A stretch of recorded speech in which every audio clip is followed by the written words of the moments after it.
बुद्ध पौर्णिमेनिमित्त 23 मे रोजी निसर्ग अनुभवाचा कार्यक्रम वनविभागानं आखला आहे. वनप्रेमींना आता निसर्गाचा अनुभव घेता येणार आहे. मेळघाट व्याघ्र प्रकल्पातील विभागीय वनाधिकारी मनोज कुमार खैरनार यांनी याबाबत माहिती दिली. या निसर्ग अनुभवामध्ये बुद्ध पौर्णिमेनिमित्त चंद्राच्या लख्ख प्रकाशात सर्व प्राण्यांना जवळून पाहण्याचा अनुभव घेता येणार आहे. यामध्ये वाघ, बिबट, अस्वल, सांबर, चिंकारा असे अनेक प्राणी पाहता येणार आहे.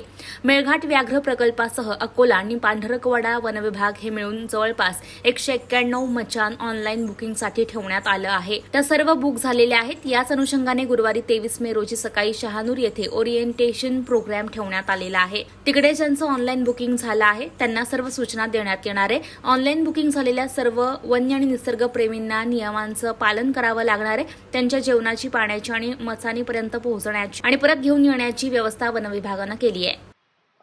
मी पहिल्यांदा माझं इंट्रोडक्शन देतो. मी मनोज कुमार खैरनार. मी विभागीय वन अधिकारी वन्यजीव मेळघाट व्याघ्र प्रकल्पामध्ये कार्यरत आहे. आणि यंदा आपण 23 मेला बौद्ध पौर्णिमेनिमित्त एक निसर्ग अनुभवाचा कार्यक्रम जो आहे तो मेळघाटमध्ये दरवर्षाप्रमाणे यावर्षीसुद्धा आयोजित केलेला आहे. आणि त्या अनुषंगाने आपण जवळपास 191 मचाणी म्हणजे मेळघाट व्याघ्र प्रकल्प, त्याच पद्धतीने अकोला आणि पांढरकवडा विभाग हे मिळून जवळपास 191 मचाणी आपण उभारलेल्या होत्या. त्या पूर्ण ऑनलाईन केलेल्या होत्या आणि त्या सगळ्याच्या सगळ्या आत्तापर्यंत बुक झालेल्या आहेत. आणि त्या अनुषंगाने आम्ही एक ओरिएंटेशन प्रोग्राम जो आहे तो शहानूरला उद्या सकाळी 11 ते 12च्या दरम्यान आयोजित केलेला आहे. त्याच्यामध्ये सगळ्या सूचना ज्या आहेत ह्या पर्यटकांना, म्हणजे जे निसर्गप्रेमी आहेत त्यांना दिले जातील, ज्यांचे ऑनलाईन बुकिंग झालेले आहेत त्यांना. आणि त्यांना मग नियमांचं पालन कसं करायचं याच्याबद्दल सूचना दिल्या जातील. आणि त्यांचं पूर्ण जेवणाची व्यवस्था, पाण्याची व्यवस्था, मचाणीपर्यंत सोडवायची व्यवस्था आणि त्यांना परत घेऊन यायची व्यवस्था ही करण्यात आलेली आहे. आणि या निमित्त मी सांगू इच्छितो की निसर्गप्रेमींसाठी एकदम चांगला एक अनुभव त्यांना बघायला मिळेल की चंद्राच्या प्रकाशामध्ये त्यांना सगळेच वन्यजीव पाहायला मिळतील अशी आशा आहे. त्याच्यामध्ये त्यांना वाघ बघायला मिळेल, त्याच्यानंतर बिबट हा मोठ्या संख्येने आहेत, अस्वल मोठ्या संख्येत आहेत, त्याचं नक्की दर्शन होईल. त्याच पद्धतीने वेगवेगळे हार्बिवरसुद्धा त्यांना बघायला मिळतील, सांबर मिळतील, चिंकारा मिळतील, त्याच्यानंतर बार्किंग डिअरसुद्धा त्यांना बघायला मिळेल अशी अपेक्षा आहे.